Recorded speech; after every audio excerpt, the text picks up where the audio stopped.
few weeks back I posted a video which was showing the ways you can control higher voltage devices with Arduino. It covered using both relays and Mosfet transistors to turn on or off the 12-volt LED depending on the input from motion sensor and photoresistor. Then by chance I was going through my stuff preparing for the other video, and look what I stumbled across. Mosfet module. Using it would work in similar fashion to using standalone transistor, but it makes connectivity easier and more intuitive. I should have really included this component in my original video. Now it's time to fix that oversight.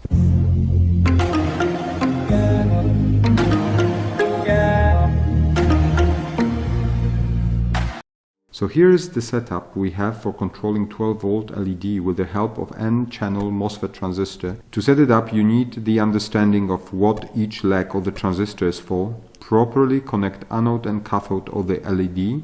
Also you have to add the pull-down resistor at the gate. So all in all, connectivity is not straightforward and there is room for mistake. When using Mosfet module instead, connectivity is much simpler. As you can see, this module is a small PCB that has N-channel Mosfet transistor on board, as well as few resistors. The Mosfet transistor used is also N-channel Mosfet transistor, but it's a different type to the one used in the original video. When using Mosfet module, connectivity is much simpler. This module provides 3 pins for connectivity to Arduino. Then you have 2 screw terminals. First one for connecting the control device, LED in our case. The second one is for connecting plus and minus of the external power supply. So you see what I mean when I say the connectivity here is much more straightforward. Going back to our setup, let's drop the transistor and all its connections. To make this more interesting, let's replace motion sensor with a sound sensor. Here's the Mosfet module. We connect the power supply first, then we connect the control device, and finally we connect the module to Arduino with signal pin going to Arduino digital pin 3.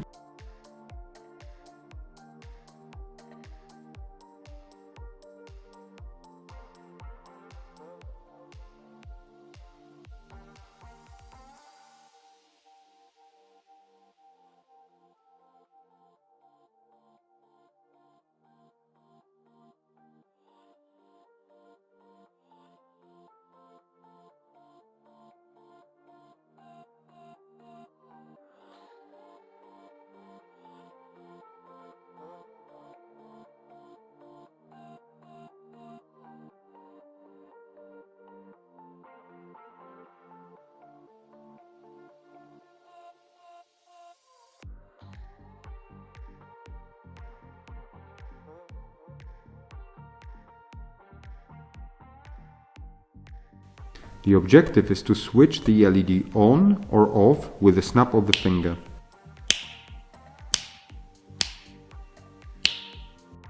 We can program it in 2 different ways. Here's the first one. We declare a variable sound detected, which initial value is 0, which will change to 1 whenever the sensor detects the sound. Then we declare the Arduino pins to which sensor and signal pin of the Mosfet module are connected. And then we have variable LED status, which should store the current state of LED, indicating whether it is on or off. In setup function we set the sensor pin as input and LED pin as output. In main loop we read the input from the sensor and store it in the sound detected variable.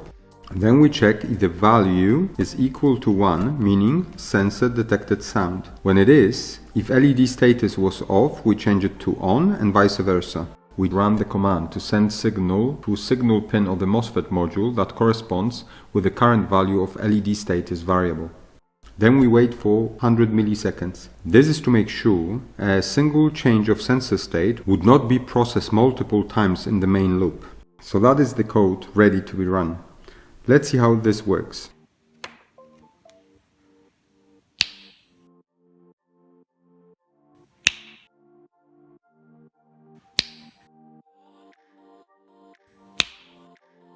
We are able to control the light with the snap of a finger. We can, however, rewrite the code to use interrupts. I personally prefer this way. If you have never used interrupts, you can check the other video that I have that explains in detail how interrupts work. Here we declare LED pin to which MOSFET module signal pin is connected to. We still need LED status variable. Then we have an extra variable that will be used to measure time in between snaps. In setup function we declare interrupt on digital pin 3 and set LED pin to be an output pin. Interrupt will trigger sound detected function each time the sound is detected, meaning a signal on the digital pin 3 would change from low to high. First we check if more than 200 milliseconds passed from the last snap that was processed through this interrupt. This will prevent us from reacting to glitches, the assumption being that the snaps are at least 200 milliseconds apart. If that condition is met, we have the same if statement like in the previous sketch, where we check LED status and change it to on if it was off and vice versa. Then we record the timestamp of the snap into snap timestamp variable so we can check it against timestamps of future finger snaps. In main loop, we just run the command to send signal to signal pin of the MOSFET module that corresponds with the current value of LED status variable.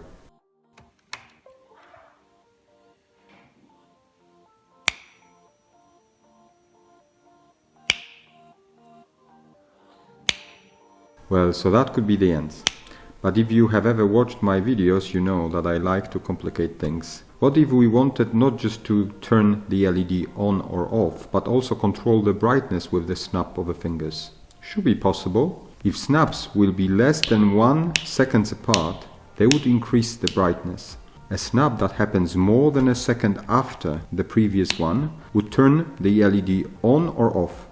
To be able to change the brightness, we would be using pulse width modulation. Each type of Arduino board has a set of pins that are PWM pins. They are marked by tilde sign. To use pulse width modulation, you have to make sure that the signal pin of the MOSFET module is connected to one of those pins. We set LED brightness with analog write command. With it, we pass the value to LED pin that ranges from 0 to 255, 0 being fully off and 255 being fully on. Let's see how this works. When we pass value of 50 to the PWM pin, we are working with 20% duty cycle and the LED is very dim. By increasing the value passed, the duty cycle increases and the LED becomes brighter. When we reach the value of 250, the LED is fully on.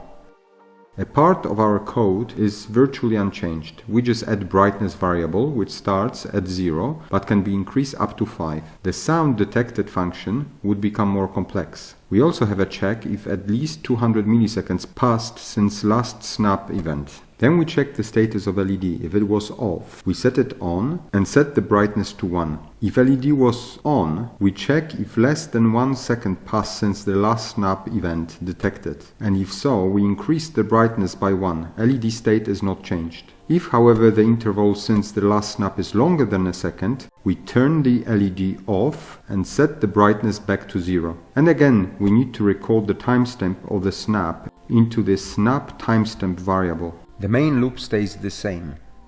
Now let's run through the sequence of events to see how it works. We start with brightness and LED status set to 0. 2 cycles down the road, we have a snap. Both brightness and LED status are set to 1. After 2 more cycles, we have another snap. It happens after less than a second, so we just increase the brightness and send value of 100 to the MOSFET module signal pin.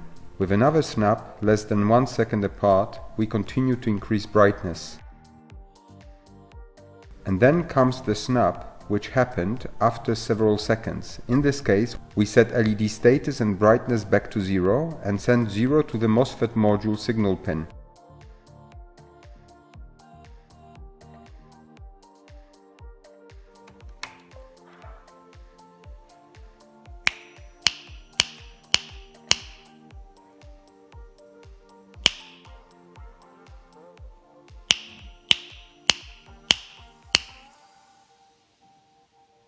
We reached the end of this video. I think if the project is complex and the controlling the higher voltage device is a small part of it, then probably it makes sense to use standalone transistor on the project custom PCB. But if the project is purely about controlling a single higher voltage device, then it is easy to use this module. Hope you enjoyed this video. If you did, like, share and subscribe. and leave your comments below. I will see you next time.